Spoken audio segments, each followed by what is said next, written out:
재작년에 나온 영화 중에 악인전이라는 제목의 영화가 있습니다. 잔인무도한 조폭이 나오고요. 강력반에 미친 개라고 불리는 아주 막가파 형사가 나오고요. 그리고 사이코패스 연쇄 살인마까지 등장합니다. 그야말로 악인들의 향연이라고 할 수 있고요. 실제로도 영화가 전체적으로 잔혹하고 어둡습니다. 근데 오늘 본문이 그래요. 아주 어둡습니다. 하나님을 두려워하지 않고 대적하는 악인들이 활개를 치고요. 그로 인해 끔찍한 비극이 발생합니다. 이스라엘의 왕이, 하나님의 뜻을 행해야 될 이스라엘 왕이 오히려 하나님의 제사장들을 집단 학살하는, 그 집안까지 다 끔찍하게 진멸하는 일어나서는 안 될 비극이 발생하죠. 자, 우리 지난주 22장 앞부분 1절부터 5절까지 그 아둘람 동굴의 다윗과 오늘 본문의 사울을 함께 보면 아주 더 분명하게 대비가 됩니다. 우선 다윗이 어디 있었죠? 아둘람 동굴. 누구와 함께 있습니까? 환난당한 자, 빚진 자, 마음이 원통한 자, 이들과 함께 있잖아요. 여러분 오늘 6절을 보세요. 마치 그것과 대비되듯이 사울이 지금 어디 있냐면 중간에 사울이 기브아 높은 곳에 있고요. 주변에는 모든 신하들, 고위 관료들이 그의 곁을 이렇게 딱 두르고 있어요. 있는 자리부터가 지금 정반대이죠. 근데 하나님 나라는 어디에 임합니까? 어디서 하나님 나라가 드러나죠? 예, 사울이 있는 그 높은 자리, 높은 사람들이 있는 곳이 아니라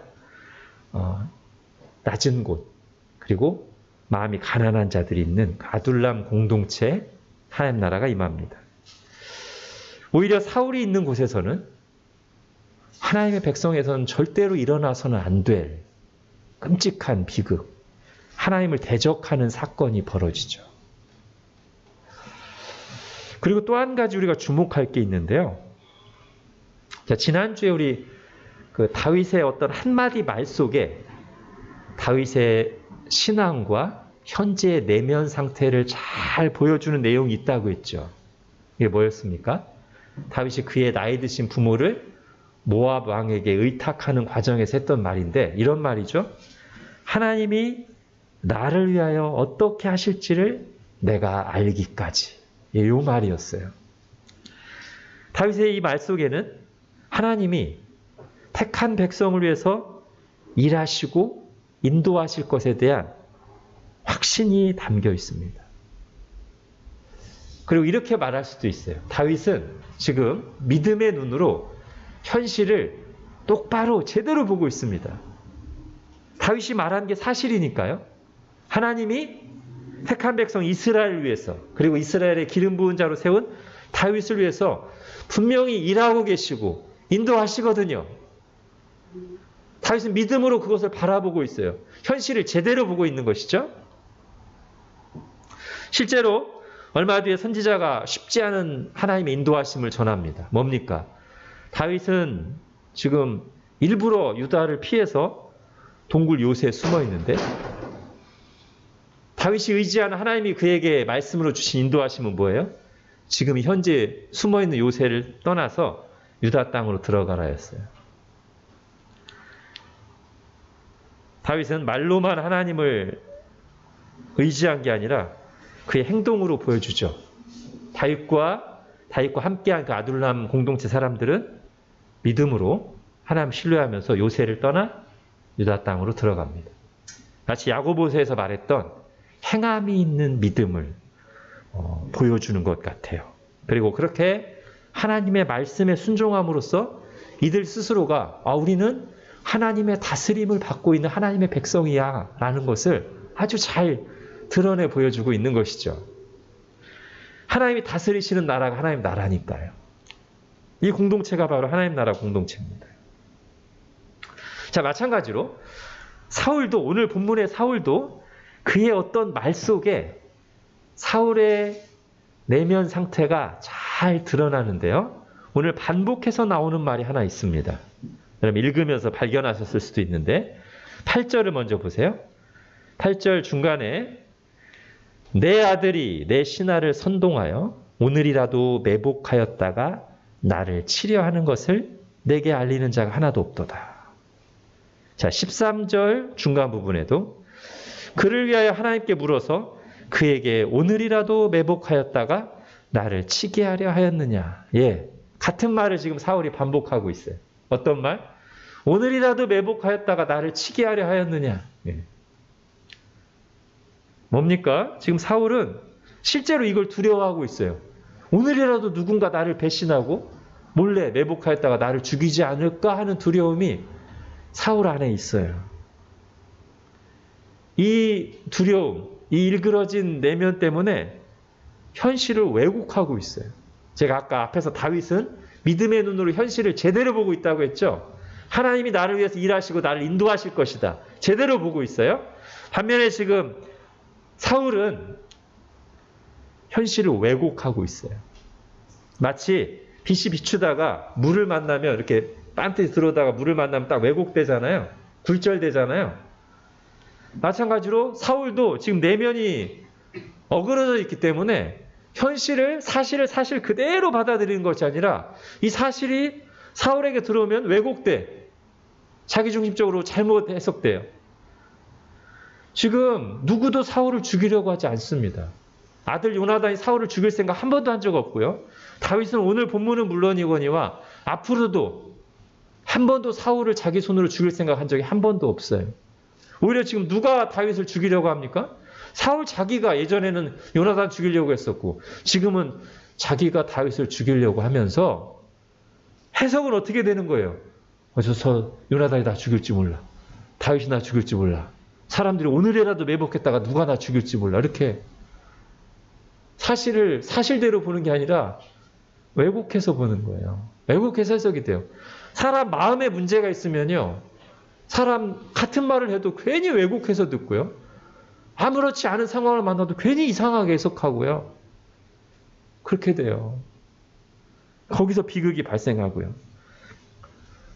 사울은 이게 의심으로 그친 게 아니라 의심이 확신으로 이어져서 결국 다윗을 도와줬던 제사장 한 사람뿐만 아니라 제사장 가문 전체를 몰살하는 끔찍한 일을 행합니다. 여러분 이 다윗과 사울 한번 비교해 보세요. 지금 객관적으로 볼 때 진짜 위험한 보이는 사람 누구예요? 다윗이죠.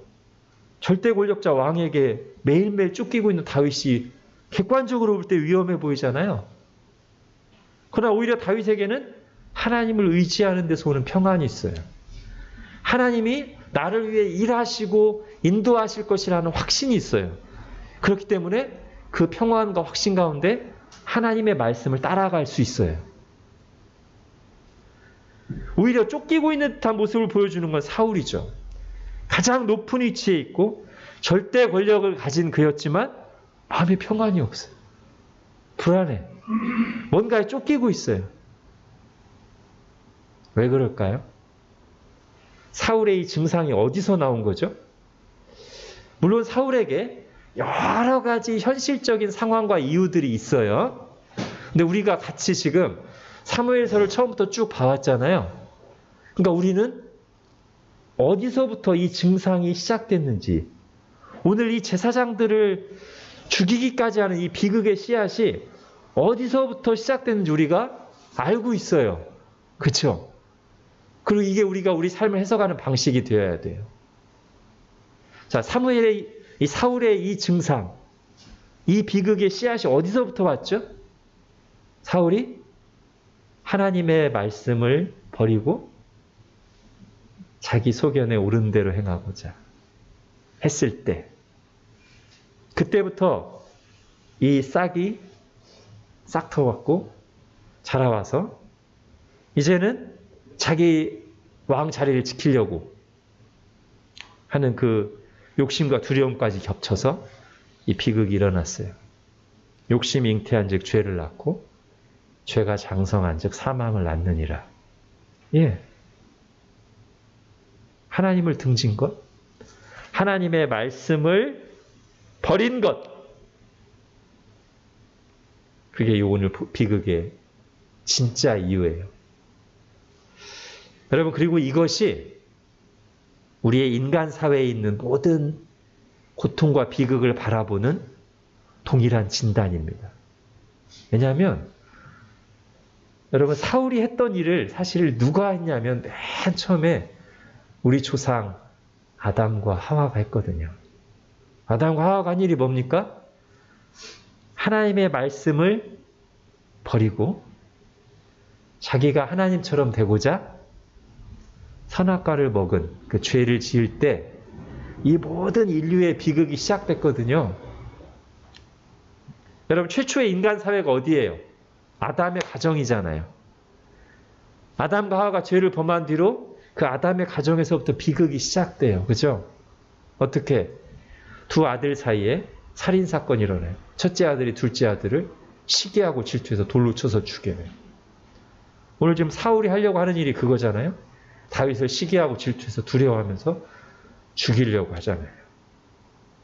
창세기 4장부터는 쭉 11장까지 아브라함 이야기가 나오기 전까지 뭘 보여주냐면 이 한 사람의 죄에서, 이 씨앗에서 시작된 그 죄와 악의 영향력이 어떻게 한 가정을 넘어 인류 전체로 자라가고 나쁜 열매를 맺는가를 쭉 보여주는 거예요. 그죠? 그것이 노아 홍수 때 전 인류에 만연하고 하나님이 한 번 심판했음에도 불구하고 그 뒤에 바벨탑 사건으로 다시 또 하나님 자리에 오르고자 계속되는 인류의 죄의 모습을 보여주는 것입니다. 여러분, 당연히 제도가 개선돼야 되고요. 여러 가지 사회 안전망이 구축돼야 되는 건 너무 당연한 사실이에요. 그렇지만 인간의 문제가 해결되려면 그것만으로는 절대 해결되지 않습니다. 왜냐하면 인간의 진짜 문제는 인간 자신에가 있거든요. 죄라고 하는 하나님을 등지고 하나님의 말씀을 버린 그 죄에서 모든 비극이 시작됐기 때문에 그걸 회개하고 하나님 품으로 돌아가기 전까지는 인간에 있는 고통과 비극의 문제는 결코 근본적으로 해결되지는 않습니다. 여러분, 우리가 나쁜 짓을 하는 사람들을 보고 분노하고 정죄하잖아요. 거기까지는 사실 문제가 없어요. 여러분, 우리가 죄에 대해서 분노하는 게 맞는 거잖아요. 잘못된 거 아닙니다. 그리고 죄를 범한 사람에게 공의로운 형벌이 내리는 것도 그것도 정상적으로 행해져야 돼요. 그래야 공의로운 사회예요. 자, 근데 어디서부터 우리에게 문제가 발생하기 시작하냐면 나는 절대 저렇게는 안 해. 라고 할 때부터 이제 우리 속에 위험 요소가 싹트기 시작해요. 자신은 저들과 다르다는 생각, 스스로에 대한 장담. 여러분, 이제 지난주에 하나님 나라가 임하기 위해서는 제일 중요한 게 가난한 마음이어야 된다고 했는데요. 지금 제가 말한 이 부분부터가 가난한 마음에서 교만한 마음으로 넘어가는 거예요. 자, 죄에 대해서 분노하는 것까지 괜찮아요. 그리고 죄에 대해서 형벌이 가해졌다는데 우리가 동의해야 돼요. 근데 어디서 교묘하게 넘어가냐면 나는 저들과는 달라. 나는 절대 저렇게는 안 하지. 요거는 이때부터 위험해지는 거예요. 요걸 누가 했냐면 복음서에서 바리새인들이 한 거예요. 예수님 곁으로 세리들과 창기들, 율법을 지키지 않는 사람들이 몰려들었어요.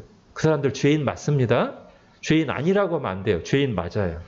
근데 문제는, 바리새인들의 문제는 뭐냐면 근데 난 저들과는 달라. 나는 저 죄인들과 상종할 수는 없지. 난 저들과 다르거든. 이게 주님이 싫어하시는 교만한 마음이에요. 이게 가난한 마음과 반대되는 마음이에요. 여러분, 우리도 조심해야 됩니다. 당연히 우리가 악한 걸 미워해야 돼요. 끔찍한 죄들에 대해서 아주 치를 떨어야 돼요. 근데 나도 어떤 환경이나 상황 그런 게 오면 나도 장담할 수 없는 죄인임을 알아야 돼요. 나는 그렇게까지 악하지 않아요. 그게 가난한 마음의 반대예요. 여러분, 가난한 마음으로 하나님 나라에 들어가는 사람들이 공통적으로 하는 고백과 찬송이 뭡니까? 나 같은 죄인 살리신 그 은혜 놀라워, 이거거든요. 베드로가 처음 예수님 만날 때 고백이 뭐였어요? 주님, 나를 떠나십시오. 나는 죄인입니다. 여러분, 바울의 고백이 뭡니까? 나는 죄인 중에 괴수라. 사도직을 감당할 만한 사람이 아니다. 여러분, 은혜 받은 사람들의 공통적인 고백은 이거예요. 이게 가난한 마음이에요. 나가 죄인입니다. 여기서 떠날 때 위험해지는 거예요. 나는 다르지. 예, 그게 위험한 거예요. 여러분, 사람의 진짜 문제는 사람 자신이에요. 죄의 문제예요. 그리고 예수님이 우리를 구원하러 오셨는데 어디서 구원하러 오냐면 로마 제국에서 잘못된 제도에서 구원하러 오신 건 부차적인 거고요. 아들을 낳은 이름을 예수로 하라. 이는 그가 그들 자신의 죄에서 그들을 구원할 자이십니다. 예. 예수님이 십자가 달려 죽으신 이유는 분명합니다. 나의 죄 때문입니다. 내 죄 때문에 예수님이 십자가 달려 죽으셨어요. 그리고 십자가에서 다 이루셨다라고 말씀하셨어요. 여러분, 문제가 우리에게 있는데 죄 문제가 우리에게 있어요. 근데 우리는 이거 해결을 못해요. 주님이 십자가에서 다 이루셨다. 우리가 거기에 1도 보탤 게 없어요. 주님이 홀로 다 이루셨어요. 그게 복음이에요. 가난한 마음은 뭐냐면 내가 죄인이고 내가 해결할 수 없는데 주님이 다 이루셨군요. 아멘. 아멘. 이게 가난한 마음이에요. 우리는 그냥 아멘하고 받으면 돼요. 교만한 사람들이 이걸 못 받아요. 아이, 그게 말이 돼? 그래도 내가 뭔가 좀 해야지. 저 사람은 보고 저 사람. 그게 교만한 마음이라니까. 내가 진짜 아무것도 할 수 없는 줄 알면, 내가 죄인 줄 알면 무조건 감사하는 거죠. 아멘. 십자가 옆에 강도처럼. 뭐 할 수 있어요? 그 상황에서. 이미 죄 짓고 죽어가는 마당에 뭐 할 수 있어요? 다만 주님 저를 기억하시고 불쌍히 여겨주십시오. 주님이 지금 십자가에서 다 이루셨지 않습니까? 저는 그걸 의지할 뿐입니다. 그럼 주님이 뭐라고 하세요? 내가 진실로 내게 이르노니 오늘 네가 나와 함께 낙원에 있으리라. 그렇게 구원받는 거예요. 그죠? 우리가 다 그렇게 믿는 사람들입니다. 자, 이제 오늘 본문 다시 들어갈게요. 자, 사울왕이 이렇게 불안정한 내면과 악한 정신으로 하나님을 공공연하게 대적하며 끔찍한 일을 시도할 때, 여러분 17절 보세요. 자, 오늘 전체적으로 이제 악인전이고 분위기가 어둡습니다만 잠깐의 빛이 비추는 장면이 17절에 나와요. 17절 뒷부분. 사울이 여호와의 제사장들을 죽이라고 명령했는데요. 왕의 신하들이 손을 들어 여호와의 제사장들 죽이기를 싫어한지라. 오늘 본문에서 유일하게 빛나는 부분. 왕의 명령을 거부했어요. 더군다나 제정신이 아닌 왕이 무슨 해코지 할지 모르는데 왕의 명령을 싫어했어요. 거부했어요. 침묵과 불복종으로 응하지 않았습니다. 여러분, 우리가 하나님을 믿는다고 할 때, 하나님을 경외한다고 할 때 사실은 실제 삶에서 이 부분이 적용될 때가 많이 있어요. 뭐냐면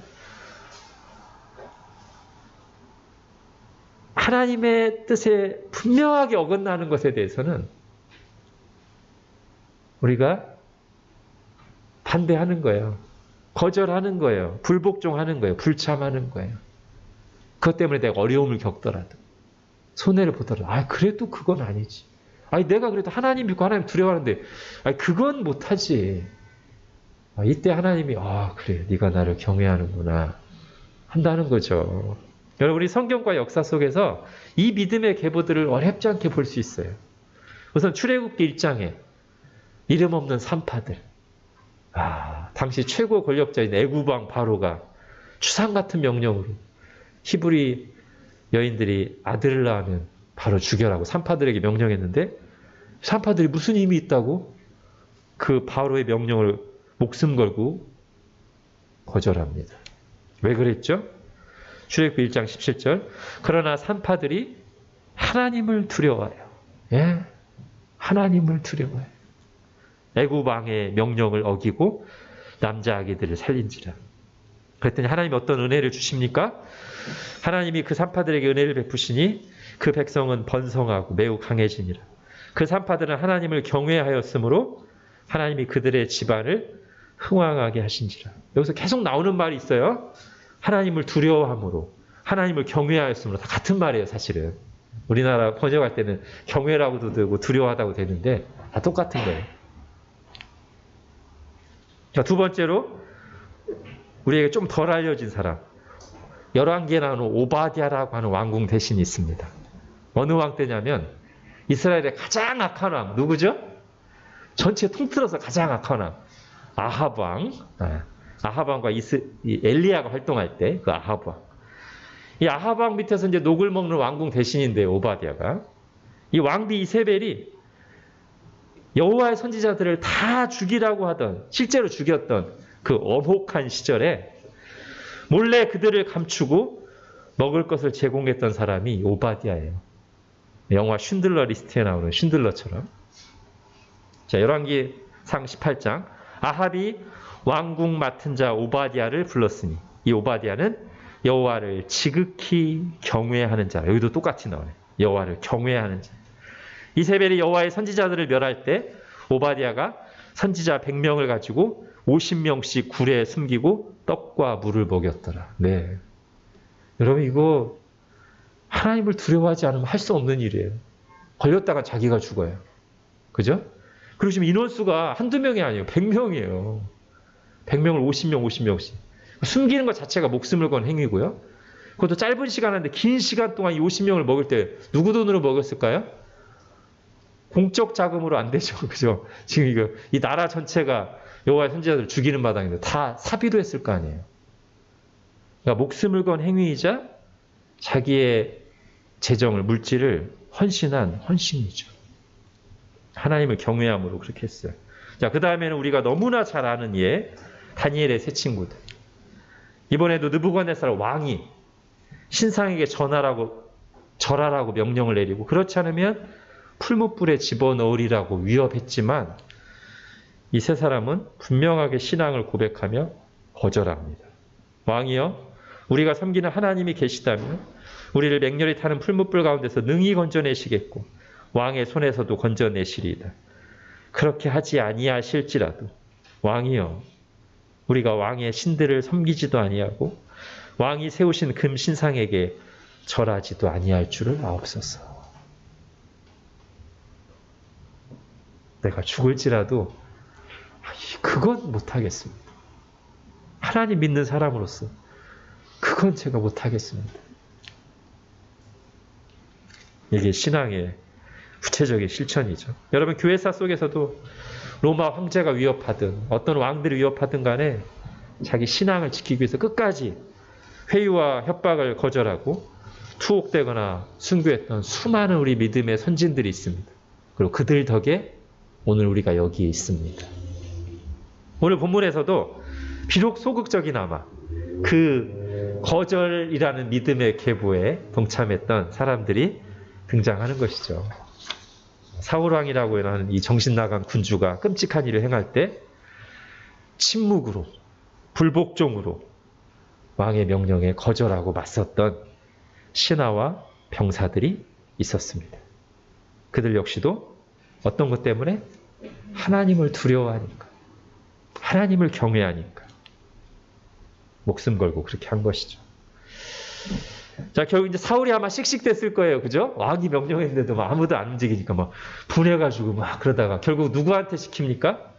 그 제사장들을 고발했던 에돔 사람 도액에게 다시 그 일을 명령해요. 근데 도액은 옆에 있는 신하들이나 호위병들과 달라요. 아무 주저함 없이 여호와의 제사장들 수십 명을 죽입니다. 그뿐만이 아니에요. 19절 보세요. 제사장들의 성읍으로 가서 그들의 자녀들, 남녀와 아내들, 아이들, 젖 먹는 자들과 소와 나귀와 양들까지 다 칼로 몰살해버려요. 여러분 칼빈은 시편 주석에서 이 도액을 가리켜서 더할 나위 없는 악인이라고 말했습니다. 제가 오늘 설교 제목 정할 때도 거기서 좀 힌트를 얻었어요. 더할 나위 없는 악인. 출세를 위해서, 세상에서 성공하기 위해서 하나님이나 양심 따위는 얼마든지 뒤로 둘 수 있는, 얼마든지 끔찍한 일도 행할 수 있는 그런 악인들의 결정판 도액이죠. 여러분 19절 다시 한번 보세요. 사실 이걸 어디서 했어야 되냐면 남녀와 아이들과 젖먹는 이가 소와 나귀까지 양들까지 철저하게 진멸하는 게 원래 언제 사울에게 명령으로 내려졌냐면 사무엘상 15장에서 아말렉을 진멸하라. 하나님을 대적한 원수들. 아말렉을 진멸하라고 할 때 이런 식으로 명령을 내리셨거든요. 근데 사울이 그때는 안 들었어요. 정작 하나님의 원수들을 하나님의 이름으로 심판할 때는 이렇게 안 하더니만 오늘 자기의 개인적인 감정 때문에 하나님의 원수들이 아니라 여호와의 제사장들에게 오히려 그렇게 하고 있어요.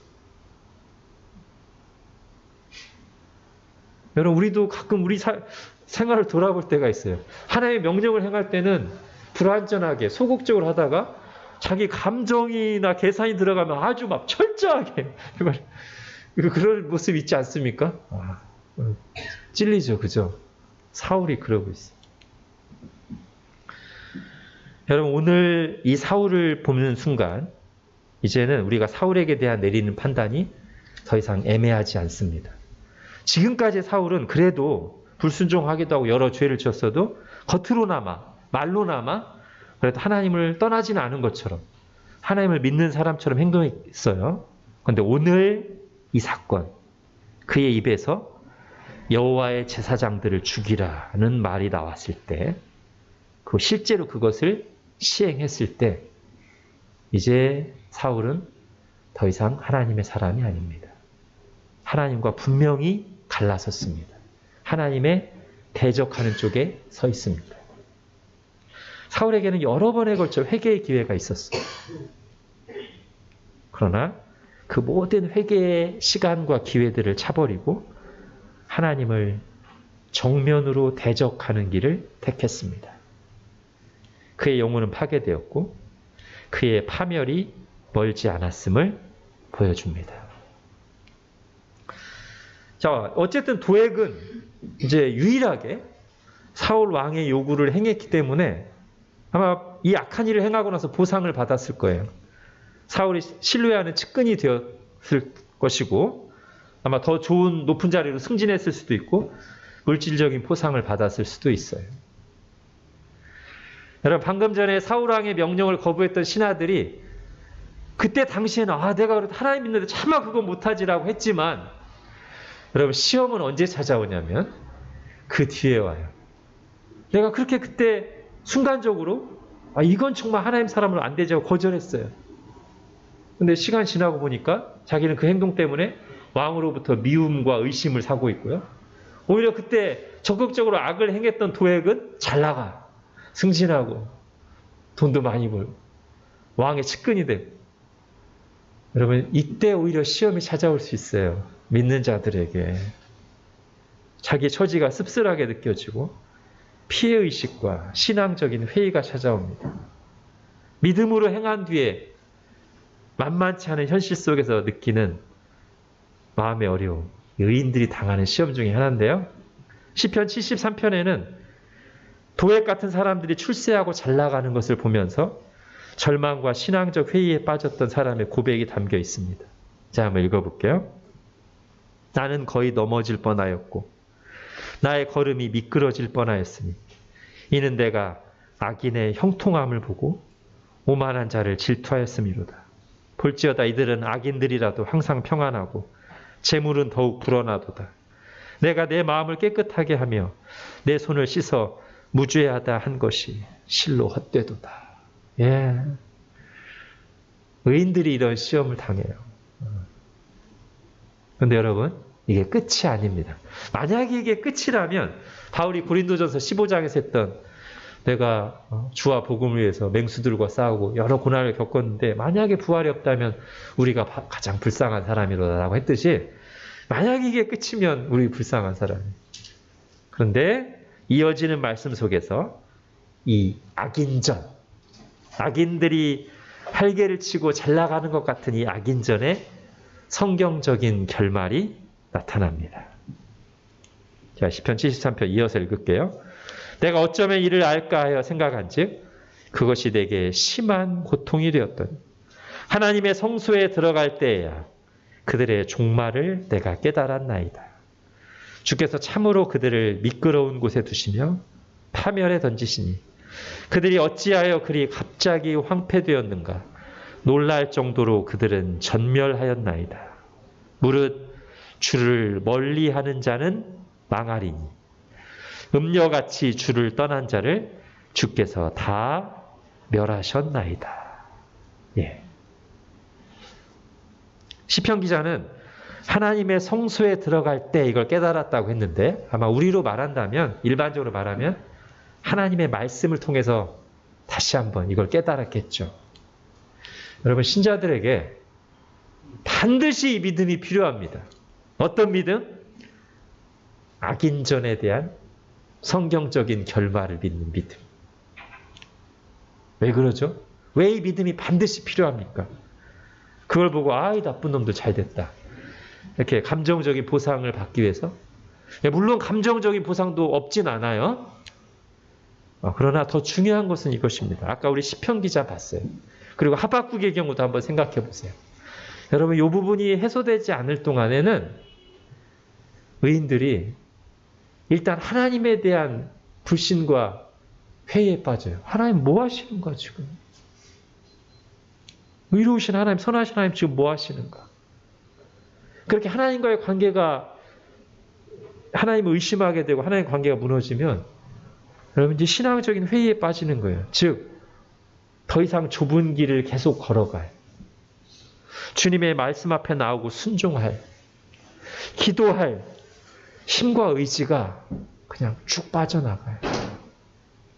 시편 기자가 그랬듯이 내가 내 마음을 깨끗하게 하며 내 손을 씻어 무죄하다 하는 것이 실로 헛되도다. 여러분, 왜 우리에게 악인전의 성경적인 결말, 즉 하나님께서 악인을 분명히 심판하신다는 믿음이 필요합니까? 하나님을 찬양하고 경건한 삶을 힘있게 계속 살아가기 위해서입니다. 여러분, 시편 기자가 마지막에 말씀을 통해서 의인들을 심판하시는, 악인들을 심판하시는 하나님의 그 최후 심판을 깨닫고 나서 이렇게 고백합니다. 시편 73장 마지막 절에 하나님께 가까이함이 내게 복이라. 내가 주 여호와를 나의 피난처로 삼아 주의 모든 행적을 전파하리이다. 여러분, 성경이 계시하고 있는 하나님은 사랑의 하나님이시지만 동시에 공의의 하나님이십니다. 구원하시는 하나님이시자 심판하시는 하나님이십니다. 아멘. 우리가 한쪽만 받으면 안 돼요. 그리고 한쪽 없이 한쪽이 있을 수 없습니다. 원래 죄에 대해서 악에 대해서 심판하시는 그 하나님이 은혜로 우리를 구원하시는 거니까요. 여러분, 하나님에 대해서 하나님의 자비와 은혜는 우리가 한없이 찬양해야 되지만 그것이 자칫 또 선을 넘어서 하나님이 죄와 악에 대해서 분노하지도 않으시고 아무 기준도 없이 그냥 괜찮아 하시는 분으로 하나님을 호인으로 그리는 방식이라면 그거는 분명히 성경적이지 않습니다.